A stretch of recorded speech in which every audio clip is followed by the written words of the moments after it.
we have to set a picture first? We are Live. Yes, indeed we are. And I am still the Frame Master. Frame Master. Frame Master Flex is what they called me back in the day because I always hit it on the second time. Nice. So hope everyone's looking forward to this episode. You can see we've got a different painting in the background tonight.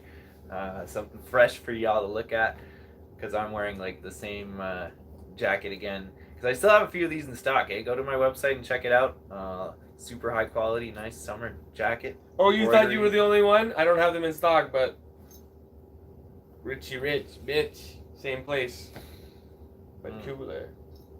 Anyways, what did you want to say this Arty time? Well, did you know that in Japan they celebrate Christmas in July? Is this for real or is this a joke? I don't know. You'll have to figure that out for yourself. I'm not gonna Google it. I'm gonna Google it right now on your face. Yeah. All right. Well, the fact you have to Google it is pretty funny. But yeah, it's Japanese Christmas, and is that the thing with the robot Santa? Robot Santa. I had never heard of Robot Santa, but it must be Robot Santa. Anyway, the reason that I brought up Japanese Christmas is because I heard that you're thinking of going to Japan soon.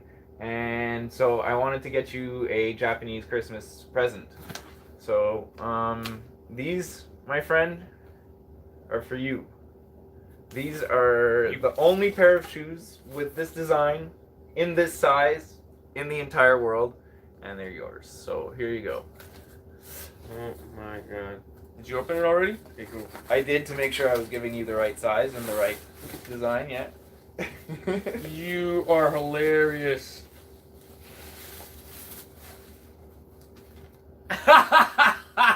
You're hilarious, bro. So, what do you think of those? Well, if you know one thing about me, is that I definitely don't have a green shoe. You don't have a green shoe. Not many people do. But I do have a green hat. This is dope. Is that like over the top or what? The glitter swoosh? The glitter swoosh is the only one that went right. The yellow was too yellow. The black was too black. The glitter was just right.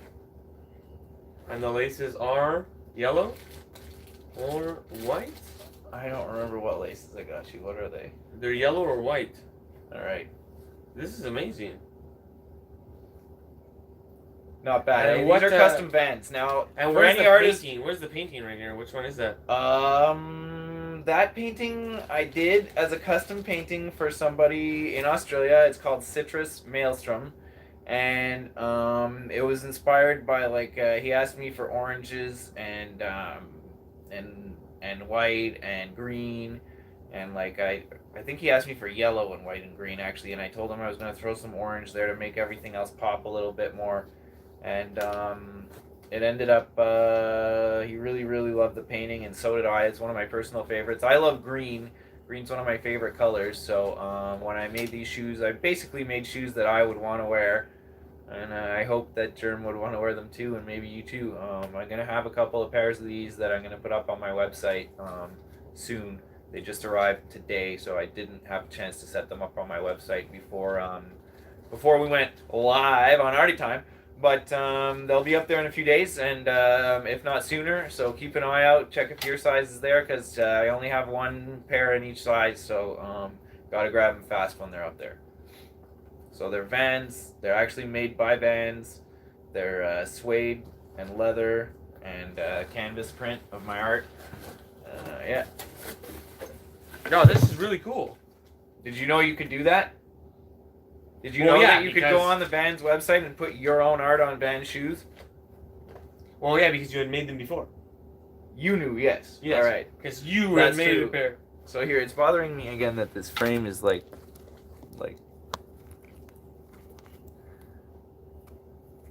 There's a secret bond between Frame Master and the framing. And you, my friend, have defiled that. There we go. Okay. That's better. But yeah, I do want to go to Japan. So you got to wear those shoes in Japan. People will go crazy for those shoes in Japan. You think? Those are your Japanese shoes, yeah. Those shoes have just become your lucky Japan shoes. Because you got them for Japanese Christmas. So it just makes sense. Yeah, I just think that it would be good for business to go to Japan. I agree with you. This is terrible framing. Why is it terrible framing? Because there's too much headroom, which makes everyone look like a midget. All right. Well, I thought they were like I was cut on the side. See again, like there's too much space on your side sorry, and not yeah. enough on this side. That's what I was trying to fix. There you go. All right, that's better. Yeah, I think that it would be good to pierce the Japan market, and I heard it's a really long flight though. I heard you're stuck on the flight for a long time. Yeah, I imagine it's a long flight. I've sold art to 28 different countries so far, and Japan is not one of them. I have yet to break the Japanese market. Oh, okay. I have a couple of people who follow me from Japan, but only like 2 or 3, and I can't read anything they write, so I kind of like I don't really pay much attention to their accounts because like I could copy paste into Google, but who has time to do that? I think it would be a phenomenal challenge to go to a place where you don't know the language, and it's just like another planet. The advantage of it being English is like anywhere else in the world, they cater to tourists from the States for the most part. So like no matter where you go in the world, like if you spoke like Swahili and wanted to visit Japan, then I'd be worried. But like if you speak English and you visit Japan, first of all, Japan's like 15 years ahead of us, so they probably have little things that you talk into and it just translates it right away. We have that already. It's all your phone and an app. Yeah, I know that, but like they probably all have them on all the time. They're wearing them. It's like a chip in their brain that they're born with. Oh my god. We're gonna find out. That's the point of this. I heard that there's used panties in vending machines. I've heard that too. I've heard there's pretty much anything you can get anywhere is in vending machines there. Like you can buy beer in vending machines, that I know for sure. You can buy Sapporos in vending machines. And used panties. I've heard you can buy ramen in vending machines over there. Ramen. Yeah, they actually have like these big robot vending machines that'll like make your food in front of you, like on a conveyor belt that I've seen. Okay, see, this is why, if I'm not mistaken, you can even buy cars in a machine in Tokyo. There's like a big like vending machine that sells cars, literally. It's like a parking garage that like has like a conveyor belt that brings the cars up to different levels, and when you want to buy like or rent, maybe it's for rent, but yeah, it must be for rent, but that's amazing. Yeah, it's pretty insane. I've seen that in New York where they stack kind of cars, but they're just parking them, but they were stacking them in a lift.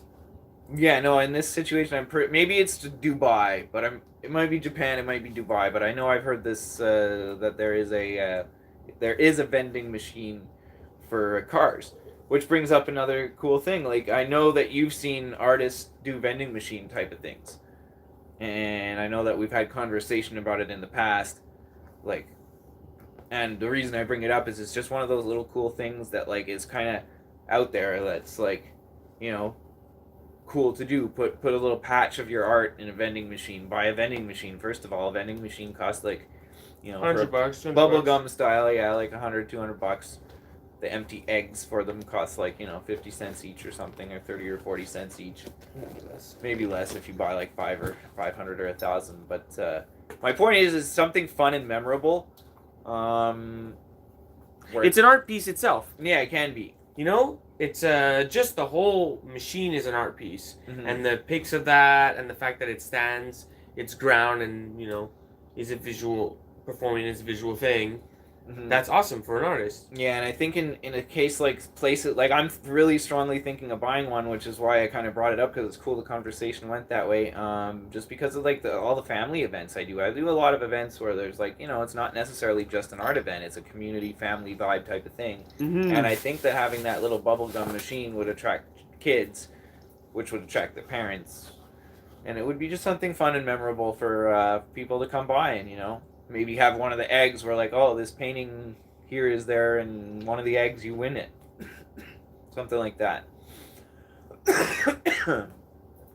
I definitely envision myself filming, because I've seen some footage where it's like a sea of vending machines. Yeah, an absolute sea of things, and they could be just useless little toys that are keshis that are like this big, unpainted. So that could be Could be a sticker, a little 1-inch sticker I'm folded up excited. inside. It could be all kinds of things. I'm excited. So the plan is, it's my birthday in a month, 30 days from now, or 31 days, depending on what the hell the month's gonna do, and I want to have a show, but it's kind of like too late notice to get a gallery into fucking whatever, get people out of their house. Mm-hmm. So it's just smarter to have it online all the time, every day, at my house. So I'm painting a series of, birchwood canvas, and I'm gonna line them up at my house, put red stickers as they get sold, and put the exact same red sticker on the back, noting that it is the Big in Japan series. Now, what do you call that when you have like the stickers? And Provenance? yeah, that's how I'm doing it. Nice. Doing a whole extra series. provenance. The series is gonna have a lot of wood texture and wood color and liquid glass, and they're all gonna have the sticker Big in Japan on the back. Nice. Well, that's amazing. That's a great idea. Yeah, it's just trying to, and it's a series. I don't think I can't envision anyone owning this series. Even Like the down whole line, series? Even down the line, no, there's gonna be too many. Yeah, of course. There's already 12 lined up, and if I keep going, and they're gonna be sold. They're gonna be going all different places at first. Mm-hmm. Well, yeah, that's going to make it almost impossible for any one person to collect the whole series, which is why I feel lucky that I just went ahead and had you make me a series of Rat Boys, like for me. So you just don't have one Rat Boy. You're missing one Rat Boy. Which Rat Boy? You made a new Rat Boy or what? Did You're just gonna periodically make up random Rat Boys to screw me up, so I'm missing one now.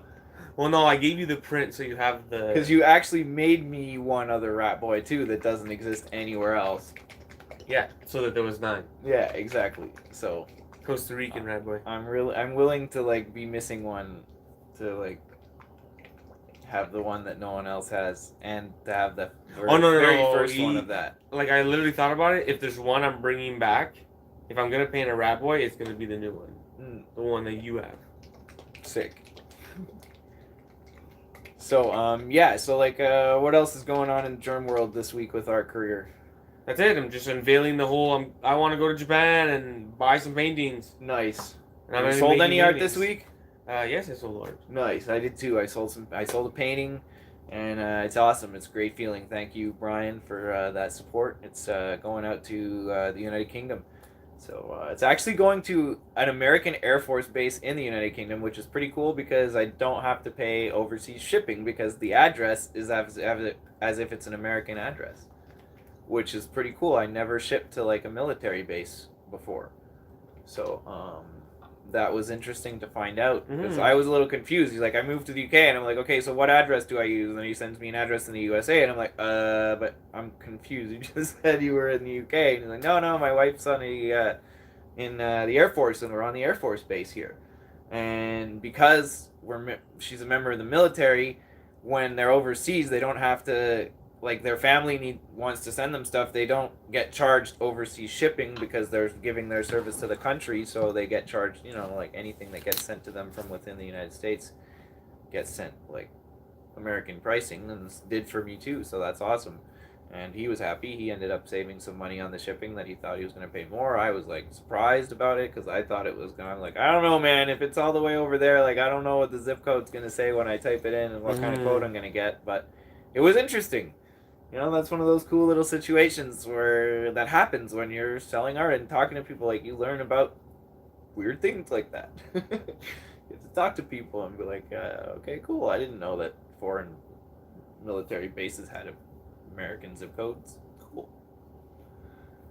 My guy's just a Montreal person. I'm just dropping it off. And the other ones, because I posted 10 today. The other ones are still, I should check my messages. I honestly should. I spent the day with my son, and there's probably some deals that I have to close in there. But this is Arty Time. Exactly. So that's why I was talking about art and selling art. And the other day I asked you. We're both selling art and how awesome that is. The other day I asked you, what do you do if someone messages you for art? And you're like, you make time. So I guess that means right now on Arty Time, I'm making time. All right, if you want to make time for that, that's cool. So the other day on Arty Time and a few times on Arty Time, we brought up hanging art and how to hang art. So like I had consciously decided to keep a pair of these like around. Are they sticky? They come in different sizes. They're basically Velcro, and on the back of each side, there's sticky tape. So like once you Velcro two together front to front, then there's one side that sticks on the canvas, one side that sticks on the wall, and they don't leave marks like nails or pins or anything like that. And they come off the wall nice and easily, so they won't rip your paint off or anything like that. And that's how I hang most of my art. There's a few times where I'll use pins just because it's quicker and those things are a little expensive. So if I'm in a place where it doesn't matter so much if there's holes in the wall, then I will sometimes put holes in the wall, not gonna lie.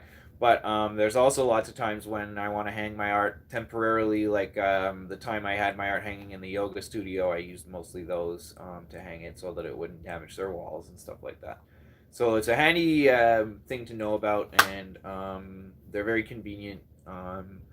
They are a little bit expensive, but at the end of the day, when you're trying to, display your art nicely, like we spoke about in the last episode, sometimes you might have a canvas that warped a little or isn't perfectly square. So when it's sitting on the wall, one corner might come off the wall, and a client who looks at that might not want that because they'll think it's not normal, even though it is kind of normal if canvases, if temperature changes throughout the year, canvases warp and things like that. Oh, yeah, it holds it in place with the Velcro? Well, yeah, once it's stuck on the wall, because you stick one side on the canvas itself, so it's like actually holding the canvas to the wall.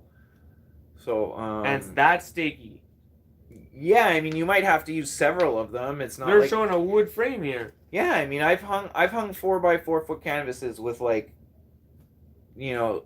or 10 of these big ones. So yeah, it cost me like $10 to hang up the painting, but they're sticky. So I mean they're not made to be reusable, but I reuse them 3 or 4 times before the stickiness isn't strong enough to keep something on the wall anymore. The trick when you're hanging something is to put it on the wall, and like it says in the instructions, like push it against the wall and keep pushing it there for like 30 seconds, and that like sets the stickiness better. And I've never had anything fall off the wall that I hung with those. So, yeah, I just use nails and sometimes tacks. Mm-hmm. Well, like I say, so do I, but it depends where and what situation I'm in. Oh, there's holes all over my walls. Mm-hmm. And you've mentioned sometimes that you'll have a canvas that warps, and that one corner will stick off the wall. You mentioned that in the last episode. That's why I've had that. Yeah, no, I definitely had that happen to my canvases. So this, not all of them. This will one, maybe two. This will avoid that being obvious when a client comes by your gallery or studio or whatever to buy a painting, and it's like it won't be janky on them to look at visually. And then if they buy that piece and you take it off the wall for them to give it to them to leave, and they notice that it's crooked, or even if they don't, you should probably be upfront about it and be like, hey, if you notice the canvas is warped, these are how you should hang it, because it'll keep it stuck on the wall and it won't be warped. And a slightly warped canvas is kind of normal. That's wood. Wood is natural. It warps in temperature fluctuations and humidity fluctuations, and they should be kiln dried properly. But even if something is kiln dried, if it gets humid and then dries out again, that's going to cause, or could cause, warpage. So I mean, that's why we're talking about this stuff. Another thing you can do once you get to really high-end levels, there's canvases that are called keyed canvases, and they have like a wood key system that allows them to slightly be tightened. They're a lot more expensive, and you have to get them made like at a custom. What about the ones with the wedges? Maker. They're like that. They have wedges, but it's a little more complicated than that. To be honest, I've never bought one because they're very expensive, and I don't have the money right now to invest $1,000 in a 30x30 canvas frame. But Michael's level 3 where there's like the frame inside of a frame. Yeah, those are nice frames, but from a gallerist's point of view, they're not necessarily, just because of the fact they're mass producing. You can't take that and restretch it on something else. because they're glued in to the back. Yeah, why would you want to take it out of there? You know, personally, I don't know, but like, I do know that every once in a while paintings might need to be restretched. Like, say, for example, over, I'm not talking 10, 15 years, 200 years from now. A canvas that has gone through warm and cold and warm and cold and been shipped 3 times on 3 different continents. That, forget, like, just like the wood will warp, the canvas might start to warp and sag, and it might need to be restretched. And on those level 3 canvases, which I use them all the time, I'm guilty of using them. Guilty, you know, they are a very high quality canvas, and they should last at least 1 or 2 lifetimes without needing to be stretched. But they are hard to restretch because of the fact they're tucked in the back and glued in. 1 or 2 lifetimes. Mm-hmm. In 200 years, someone's gonna look at my Lost in Szechuan. Mm-hmm. And well, that's one thing. Like in the last episode, we talked about legacy, and one thing that I think is important if you want to have a legacy that lasts after you're gone, is to make sure that your art lasts after you're gone.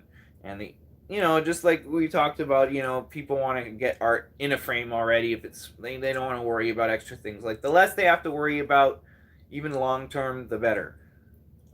Because say for example, I buy Chris Dyer's art and I die and somebody cleans out my house and they're not into the visionary art scene, they don't know who Chris Dyer is, they see these ridiculous hippie paintings on the wall and they just throw them out because they're like, they don't like the art, they don't recognize the name Chris Dyer, they're not in the same scene, they've never heard of him. You know, somebody cleaning out my apartment after I die might just toss those. You know, but the higher quality and the higher end stuff it is, and the more you're known, and the da-da-da, and like, say even, you know, like, say my paintings go to my kids, I don't have kids yet, but, like, you know, get passed down through a generation or two, that same situation could happen where, like, you know, whoever's cleaning out that person's apartment might not have heard of Chris Dyer or Adam Millward or GermDee, and, like, you know, that's a common way that art disappears, is somebody who owns it dies, somebody who cleans up after, who's not an art collector or art fan, doesn't know or care, they're just trying to clean up this mess that's left behind and deal with the paperwork and da-da-da-da-da, and it's stressful and they're grieving, and the last thing they're thinking about is that it's like they just got to clean this thing out because they got to sell the house. And like, yeah, but if you make a lot of art, it's all over the place. You're right, but that's why I was bringing up, like, the higher quality materials used, the more you make it so that people down the line don't have to care, and if a canvas is saggy, then it's probably going to be the first one to get chucked in that situation. If the canvas is at least stretched nicely, maybe the guy will take the time to Google your name, you know, and be like, oh, this guy's art is worth keeping. But if it's a saggy old canvas, maybe not. So yeah. Well, it's so that's the only negative thing I've heard about. 200 years, art is going to be very different. You know, like they used to paint Bob Ross's. Now it's Bob Ross 3000s. Mm-hmm. You know, and what's it going to be in 3000? Yeah, I started painting mandalas. Now I'm painting like a digital landscape art, and I still love to paint mandalas too. But these are fun. These are fun for me to get out of that symmetry and get a little more playful and a little more creative. And I think they resonate with people. I mean, the painting I just sold this week was one of these style ones. So black background too. Yeah, it was like this one except smaller, kind of like not exactly the same design but similar. And it was cool because the guy who bought it told me that he took my advice about collecting art, and instead of necessarily, like, if you can't afford one big piece, buy several small pieces from an artist whose work you like and display them together, and that one collection of little pieces can sometimes have the same impact as having one big piece. Yeah, you have 9 rat boys, and it's the surface area is like a 30 by 40, and that's really cool. And it's almost more impressive than having one 30 by 40 because it's 9 paintings. Yeah, they're all subdivided, and the composition inside their own frame is individual, but the same. And that repetition's happening. But if you did that on a canvas, you wouldn't have that framing device. You would just have them next to each other. Mm-hmm. It'd Yeah, it be would like- look more like a panel of comics than a collection of art. Yeah, it's really beautiful. Mhm. And you know what? It's fun to paint small canvases Mm-hmm. and small things, and that's why I'm kind of doing this whole. I'm doing a series of fucking small canvases because it's fun. It's kawaii. Will there be kawaii ones? Maybe, but you know what? What kind of sucks is they're all the same size. So I really like doing Hello Kitty with the blue face, but it doesn't fit. Some things just don't fit, so then I have to start adding things. And really, I just want to recycle old images so that it's truly fun and not stressful of like, what's the next bootleg? No, I'd rather just fucking, here's a fucking old one. Lost in the Szechuan. Obviously not done, still gonna apply the black, but Szechuan. Yeah, no, that's a good image. I remember, or I don't know if it was the first time you did it, but I remember seeing that image from you before, and I don't know if it was an ink or a drawing or what it was. It was on shirts. It was all kinds of things. Yeah, so there you go. So bringing it back is not a bad thing, if you can take. That's why I like. For me, I'll never paint the same image twice, really, but prints and like other things, I'll put a painting that I make on other things. And have that image reproduced and made available in other formats sometimes. So that's one way that I can give an extra life to a design I've done already. So it's a little different from the way you do it, but I love that piece. That piece is awesome. Sometimes you have like a love affair with an image. You've done it once, and it's like, okay, whatever. You're on to the next one. But then you remember one, and you're like, oh no, I'd love to paint that again. So you paint it again. That's pretty much how my art kind of is, like. And then the style where there's a whole bunch of things. That's basically that again, where it's like, oh, I'd like to paint Pac-Man, and I go through my comics, and I have several Pac-Mans that I have, and decide which one I want to paint. And I paint it faster than I would when I painted alone, because when you paint it alone, it's all about that. But when it's mixed and drippy, it's really about just the act, and that's the funnest art. The recreation of old things, and there's no stress. It's just like, what do you want to do, and then you have all your references and you just paint. Whereas the other one that you see me do is a little bit more stressful and planned. It's the execution of, okay, this is the first time, it's going to look like this, it's going to be crisp, you're just going to see that. What I'm working on recently is, certain people have seen my messy style and said they're not sure if they like it. So what's really going on is I'm making it not obvious enough, the things that they need to see to be pleased. Because they're there, they're just muddied, and they don't see them. I think the trick for you to tell people is look longer and tell me what you think. Because there's a lot of things in them. And that's, I think, maybe why people don't jump and latch onto it right away. But my gut feeling is that they want to see more of it.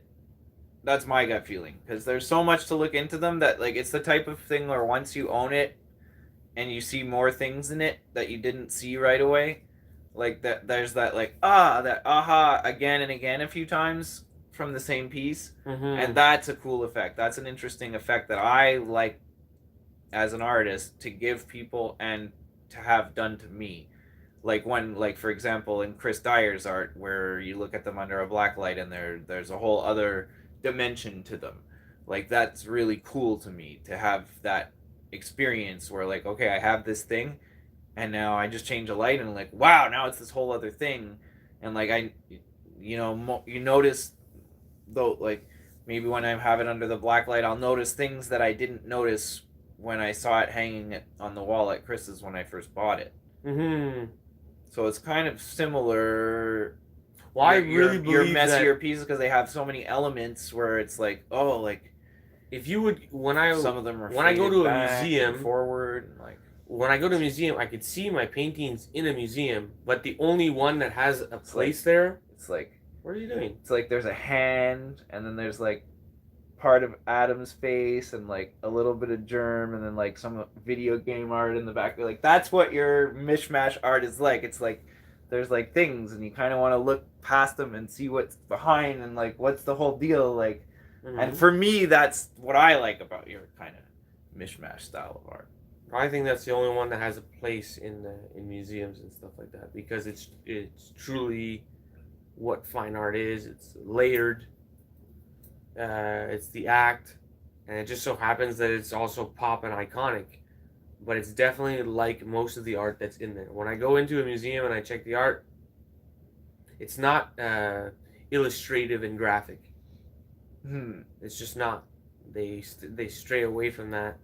So the small wood blocks, I like them illustrative and graphic, and I like when there's 9 of them or collections of them. So I'm going to work more on keeping a consistent flow of making those blocks so people can start making small collections, whether it's 3 or 2 or whatever.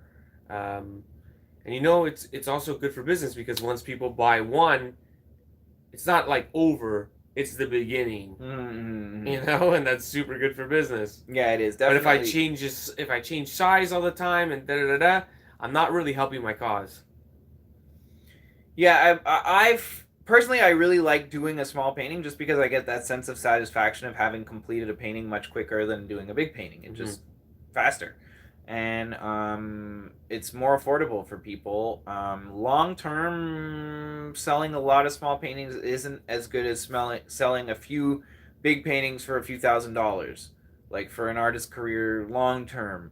But let's face it, short term, you're not always going to be selling those paintings. Maybe your career's not there yet, or maybe like right now for me, like with the social media bullshit going on where hardly anyone sees my post, like I kind of would rather sell a small painting now and then. Just to keep that motivation and encouragement of like, okay, nice, people are resonating with my art, and like, getting that feedback and that what you're doing is valued by somebody, and it gives you that motivation 10 times more to keep going than just on finding it within yourself. Getting that validation from other people, and I think that's common with whatever type of creative endeavor that you're trying to share with people. Some people want to do their creative endeavor and they don't want to share it with people, and it's a private thing, and that's cool too. That's just not what this Arty Time podcast is about. Yeah, and also the trip to Japan is about, like, this whole month it's going to be about, before even going, campaigning and getting people to feel like they're involved. Like they have a stake in the sense that, like, oh, you know what, like $100 of mine is spent somehow in Japan because I gave it to them for the campus or something, a shirt, and there's a lot to be said for that. And really, I'm just going to film. I know and break ground and meet some galleries and shit like that. But really, the video footage, there's gonna be a documentary. So I know from my experience when I was buying Chris Dyer's art and seeing him go on trips, and like I really did feel like I was part of that. So I know that your fans that are gonna watch you go to Japan are gonna really feel like they're part of that, and that's gonna create a feedback loop where they're gonna want you to do something next. Bro, how are you gonna top Japan though? Where are you gonna go after that? Back home. Back home, and no, we'll figure it out there. It comes in its own. Maybe it's back to Japan, because eventually I will want to go back. I don't think it's a one-time thing. The first time you go to Japan, you should just totally throw everyone off and go to like the most remote corner of Japan where there's like nobody, because there are parts of Japan that are really like countryside. And, oh, for sure. Like, be like, I'm going to Japan, and put all these robots and things and like flashing lights in the month leading up to it, and then you get there and you're at like this little place with a monk in the peaceful mountains, like. Nobody for miles around. I can probably find that near Tokyo or something like that. I just think it's funny. There's the Suicide Forest. Yeah. No, I'm going to Suicide Forest. I don't know. Will Jenner going to Suicide Forest? I want to see a body, yo. I want to film a effing body.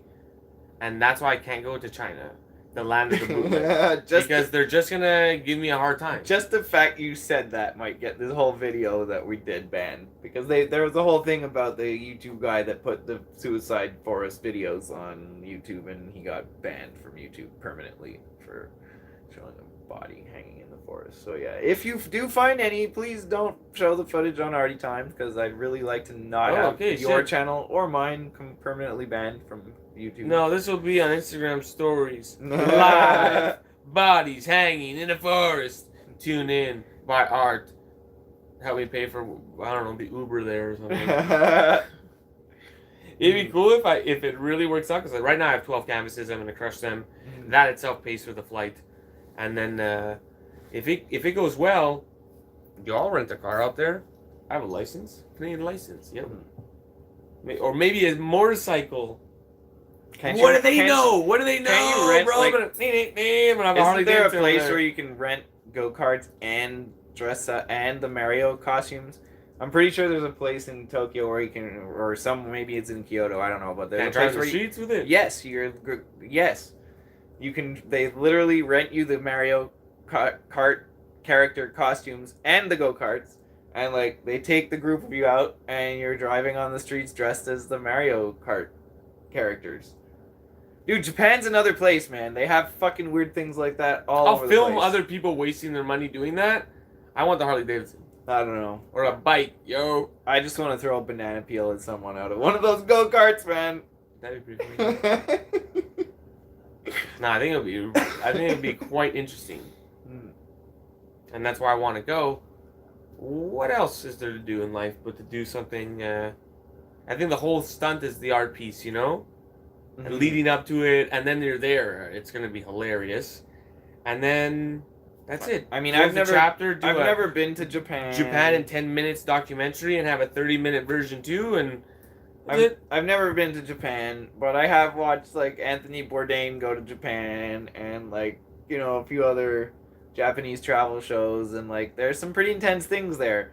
Like there's they have very different sense of humor. Like there's a restaurant where everything is toilet themed. And like you order, from what I heard, you order soup, and like the soup comes like with your noodles in the thing, and like all the liquid is in the back, and it literally comes in a little toilet that you flush, and the soup goes into the noodles. So like you eat the broth with the noodles, and like you're sitting on like the benches along the wall are like urinals that have like seats on them, and like the whole thing is toilet themed. Look, the whole thing is clearly going to be... The food situation is going to be a nightmare. I know.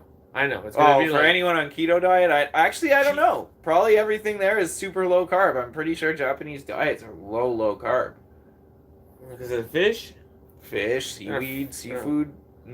Japanese seafood, I would love to go there to eat Japanese seafood. We'll see, because I can't read anything. So it's going to be like, what's that guy eating? I'm going to talk into a phone. And just, it's going to talk back to them. That's all I got. That's all I got. No, I'm really adventurous, and I'm assuming that, it's not a violent place. No, not at all, from what I heard. So if I have that vibe that it's not a violent place while I'm there, then shit's going down. I'm going to be walking the streets at night and stuff. Like I run the joint. It's going to be fun. Yeah, I can't wait to see this. It's going to be fun to vicariously visit Tokyo through the mind of GermDee. That's going to be one hell of an experience. I'll be along for the ride. I'll probably maybe buy some more Rat Boy inks before you go, just to help support the cause. Because, you know, I want my Japanese Christmas shoes to at least make it to Japan. It would be no fun if those Japanese Christmas shoes never made it to Japan. Oh my god, eh? Look at that. Well, show them on the screen there. Look at that black lightning bolt down the side. The glitter is literally glittering. It is. Like, I had to take it to the level, you know? Take it to the limit. That's where I had to take it. I really like the gum ones. You should have never showed me them. I'm sorry, bro. I don't know. I went more visionary art than the gum ones. The gum ones I made more for, like, yeah, they're more stylish and more, like, I guess anyone could wear them. These are more for, like, an artist.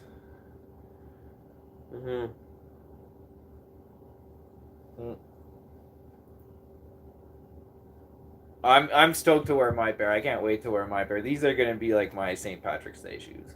That's officially like my St. Patrick's Day shoes. Okay, it's like They're that. green and Irish, and it's gonna be like that. Yeah, those are gonna be my St. Patty's Day shoes. Because like years ago, when you could order all these fake Nikes from China, I ordered a pair of freaking fake Nike Air Maxes. I actually ordered two pairs because the guy that I ordered them from told me like, man, they often make them small. So like, first of all, order like a half a size up. And I'm like, bro, just to be safe, I'll order a half a size up and then a whole size up. I got them. Both pairs were too small. So I had these like bright green Shamrock Air Maxes that I could never wear for St. Patrick's Day. Like my family's got a lot of Irish. You got a size ancestry. 10 and it was too small? No, I got a size 11 and an 11 and a half. Like normally I wear a size 10 and a half, size 11. So I got a 10. I think I got an 11 and an 11 and a half, and they were both too small. So I was pissed. So they weren't super expensive, but I bought them specifically to be my green St. Patrick's Day shoes, and neither of them fit. So it was like shit. And this was back in the day before you could return stuff from China. Like there was no returning anything. There's still this is like 10, 12 years ago. So there's no returning anything, my friend. Yeah, probably not even from Vans. They have like a warning before you order them. But yeah, so yeah, that's like the secret tip of the day. If you can go to Vans website and get your own custom art on Vans shoes, and there's all kinds of things you can design. And that's a great thing to have when you show up in public settings. People check your shoes. Mm-hmm. If you watch people's eyes, they're checking other people's shoes for some reason. And if especially women. Oh yeah. Oh, women are checking your shoes. Mm-hmm. No, women check other people's shoes in general, like just more than men. Other shoes clean. Mm-hmm. But with that said, if someone checks your shoes and it's your fucking art on it, and the van and their Vans, like that's the like I could have put my art on any shoes. I could have put my art on any shoes, but I went with Vans for the same reason that he calls himself Bob Ross 3000, because Vans already has a huge brand awareness and a huge good reputation. So I know that those shoes, when I sell them to somebody, they're not going to fall apart. I know that. They're super high quality. They're not, yeah, they're probably made in China, but they're not made in China by the factory that put in to work for Vans and Vans rejected because their quality wasn't good enough.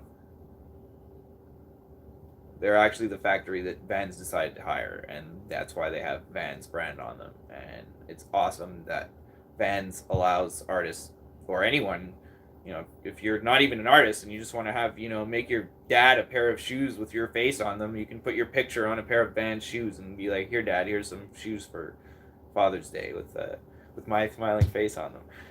So like, that's pretty cool. That's pretty cool. The guy has a glittery swoosh, you know what I mean? Yeah, they give you different options on, all kinds of different parts, from the laces to the toe to the heel to the sole. Okay, so stop selling Vans. But your mom works for Vans. And that's how this all transpired.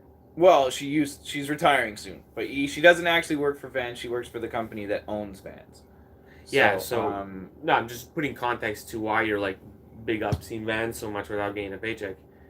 Your mom has worked for that company for almost her whole life? No, for like 2 years or something. Really? Yeah. Awesome. She hooked me up with that North Face jacket too, though. Yeah.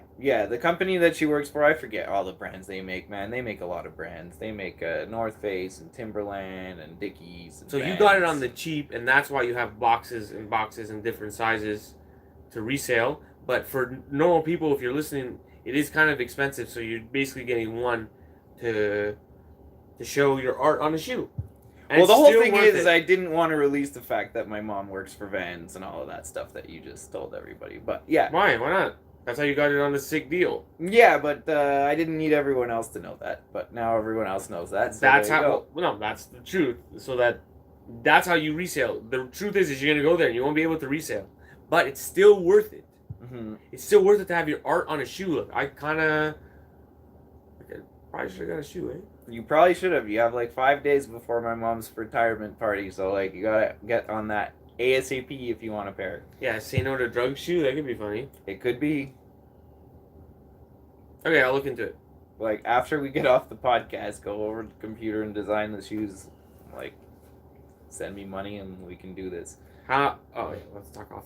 We'll have to talk off air because he doesn't like to talk about the costs. Yeah, I mean, that was. But I'm getting hooked up, yo. Like, there's some business things that happen that you don't always want everyone to know, and that's fair too. You know, like business is business, and like if you get a really good deal from something, like you don't need to let everyone else know. Let them wonder. Let them be like, holy fuck, how did Adam get 13 pairs of Vans? It would be nice if people didn't know his mom works there. But now people do, so now people are going to be like, oh, his mom works there, that's how it happened. Instead of with the mystery of, holy fuck, how did Adam make that happen? Oh, okay. I hear you. But this is more about businessy things. Yeah, and that's one of my businessy things that you kind of like... Oh, I took it out of his cuff. It's good to have things close to the cuff. Whatever. In this case, I hope that because you mentioned the other thing before, they just cancel this episode of Arty Time and it'll be like, alright. It's really about the fact that you were like talking as if you were sponsored by Vans. You know what I mean? Well, the thing is like I would like it if Vans got in touch with me and said, "Hey, Adam, your mom brought our shoes in and showed them to the design guy, and we think that you make some hot designs, and we'd like to work with you." That would be awesome. That would be totally awesome because that would take my whole art career to a new level where I would be like a Vans designer and I could gain a certain level of respect in maybe the skateboard culture and like a whole bunch of new markets that like might not respect me otherwise. So like it might get galleries to look at me a second time, like, oh, Vans designer, he has his own art and he wants to be in our gallery, like this guy might be worth looking at if he's a Vans designer. So yeah, that would be really cool because my mom does know the design team at Vans, and it's possible that well, it's not possible, it's very likely that I'm going to get these shoes that I designed in front of those people. They in fact asked my mom, when they get there, please bring them in so we can look at them. It's so good that I brought that up, the mom thing. Yeah, it is. Hold on, let me go into it. Like, now, who knows what's going to happen? Like, it's just kind of one of those things where it's like preemptive and like... In the real world, they're not going to teach you this in school or anything, but in the real world, it's kind of who you know. Now, you don't have to have your mom involved, but you have to realize that if you don't know the people that are involved with the thing that you want to be involved with, it's not going to happen.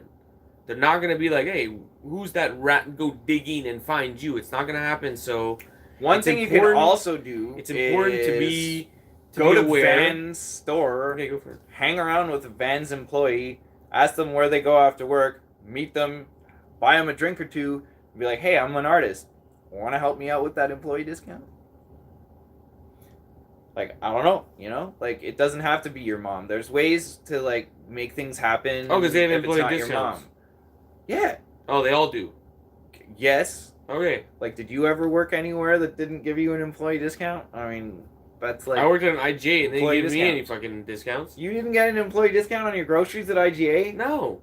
I never even thought about that. Of course you got an employee discount. You'd probably just missed that part because it was in French on your paperwork or some shit and you didn't read it. Maybe. Oh, for sure you got discounts on your groceries. Ago. It's like, dude, what was I buying? Cereal? Or maybe you had to like 16. Work there for a month before it kicked in or something. But anyway, like, long story short is that's how I made it happen. My mom works there and it's cool because I'm going to be releasing more than that design. I have like 3 or 4 other designs besides that one. And it's going to come out of nowhere and people are going to be blown away by this fact that Adam has his own line of Vans shoes all of a sudden.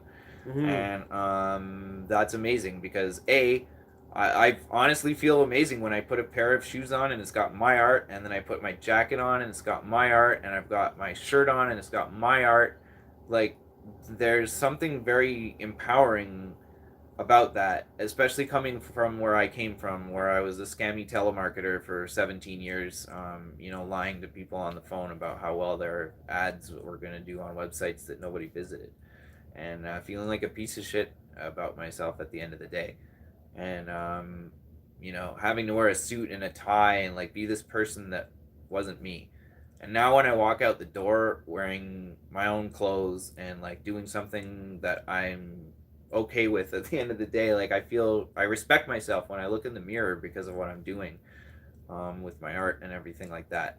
So, yeah, there's a lot to be said for that, to walk out of the door in a pair of your own Vans. And like Germ said, if your mom doesn't work there, you're not getting the employee discount, like, it's still worth it to do that for A, giving yourself that confidence. B, you know what? People pay a lot of money for custom shoes. There is still a chance you can flip them if you're going to be like, look, if you want a pair of shoes from me, $200 with my art on them. If you don't, fine, don't get it. But if you do, you'll be the only person in the world with that pair of shoes. So there are people that are willing to pay a lot of money for that. And some of your friends might even be some of those people, or your mom. Your mom might want to be so proud of you that, wow, I can order your shoes on that Vans, and be like, yeah, mom, but they're $175. And, you know, like, lie to your mom. Make that $50.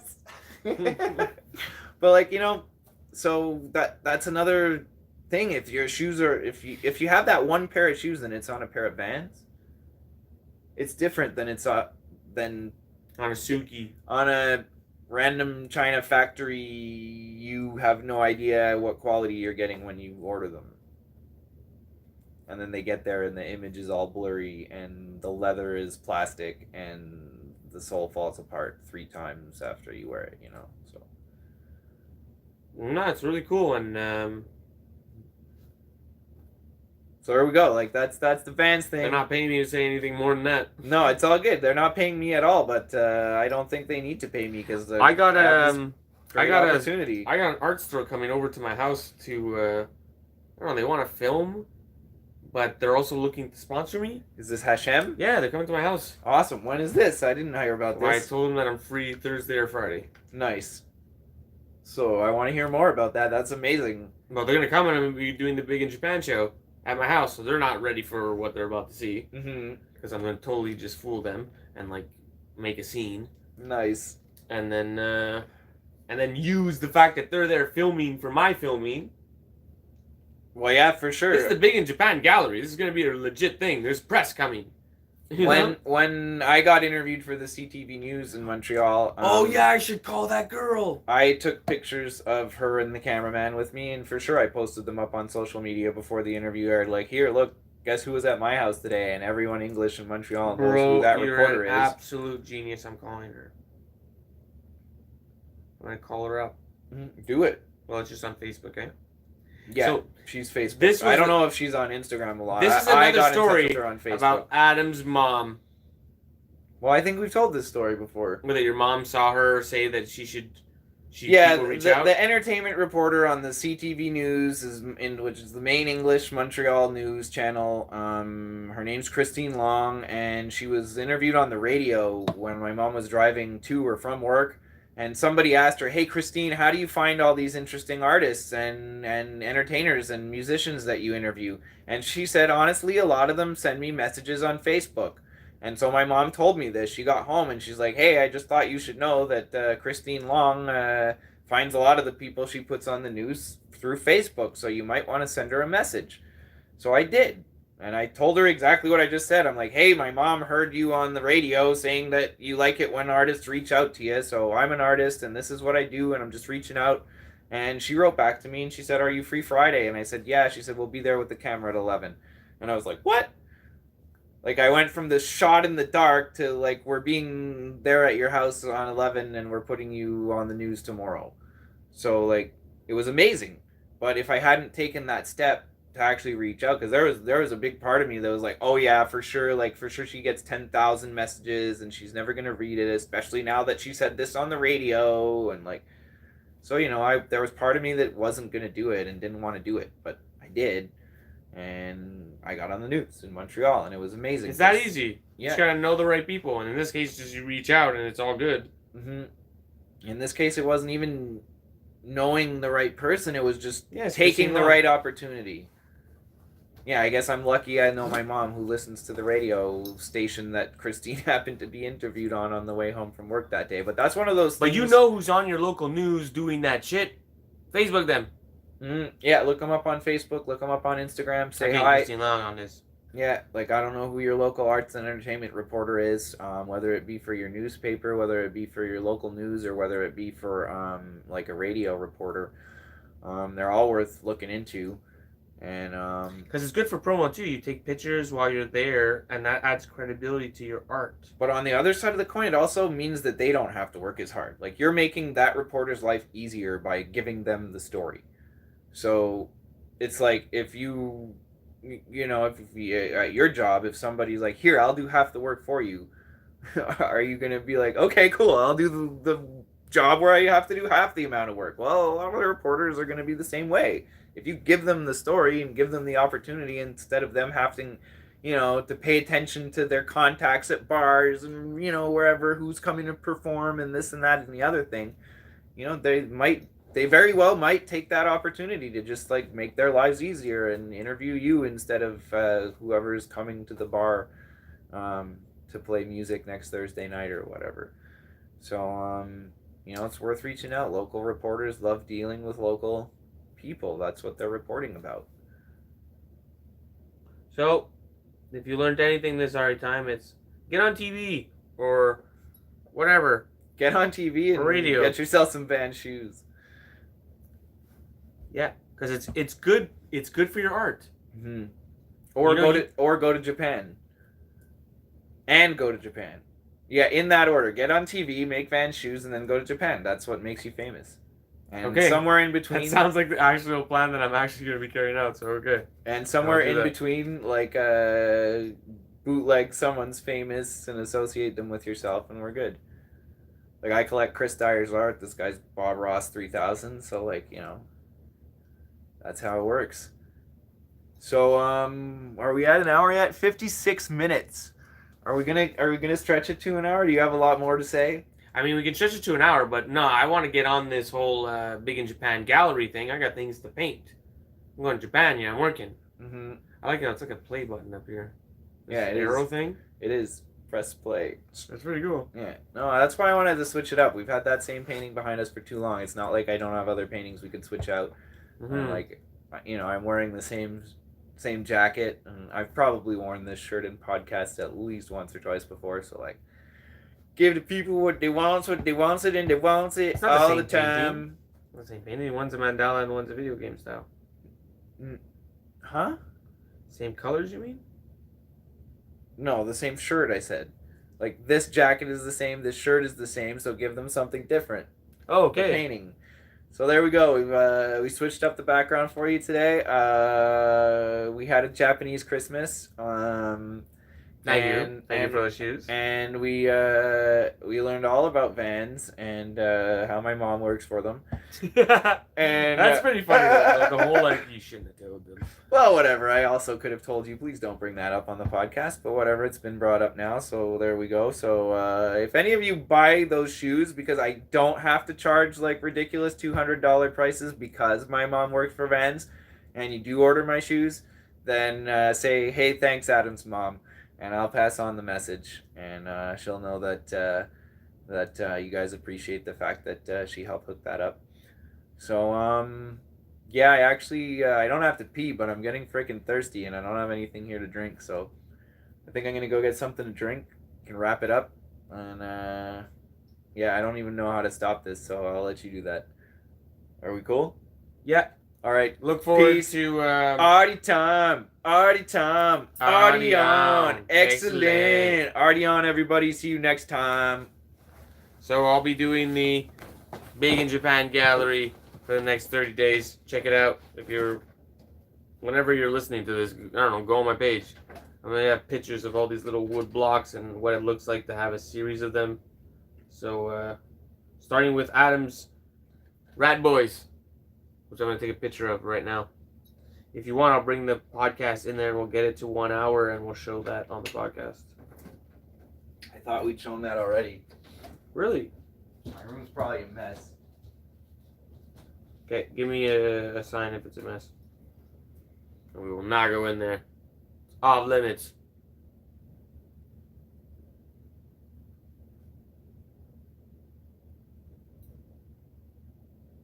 Are you coming?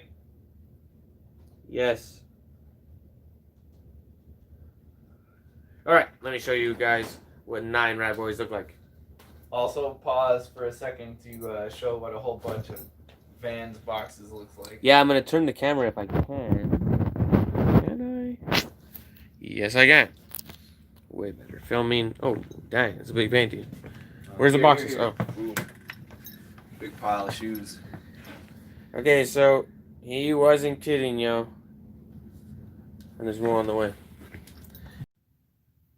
We're live. Live in the Rat Boy Central. Looking good. Might as well pan around at the rest of my art collection too if we're gonna do this. Here. Take it for a spin. There you go. Here's some Chris Dyer and Calyptus art. Here's some more Chris Dyer art. I don't know if we've ever shown this on the podcast before, but this is my very first painting. Did that when I was very drunk, and yeah, that's what came out. That's the very first painting I ever did with acrylic paint on a canvas in I think like October 2011, and it's pretty raw. I think you can see the anger and rage and like the addiction in it, but that's where it all started. And we've got a piece over here, nice big one by Martin Cash, and barely fits in the frame. So there we go. And then behind here, we've got some more art by Chris Dyer. 2 more little Chris Dyer paintings. And then this is my most recent addition to my art collection by Travis Garner, aka I Am Electric 333. Go check him out. He's sick. He does these mandalas that are on like wood cutouts, and they're absolutely amazing. Super detailed and colorful and symmetrical, and I love what he does. And then I got some more Chris Dyer art here, and a print by Jamie Baldwin Gaviola, JBG Fine Art. And then I got another Chris Dyer painting here on a wood canvas. The clown is a wise man in disguise. And then one more Chris Dyer painting over here that's on a long board. And then I got, last but not least, I got Jazz Cabbage that Germ gave me on the last episode of Arty Time. I think so, anyway. Did we? I think we talked about this on the last episode of Arty Time. And then here's an awesome painting by James Flux, big fan of my art, who came by my studio and left me this painting with an awesome dedication on the back about how what I do inspires him.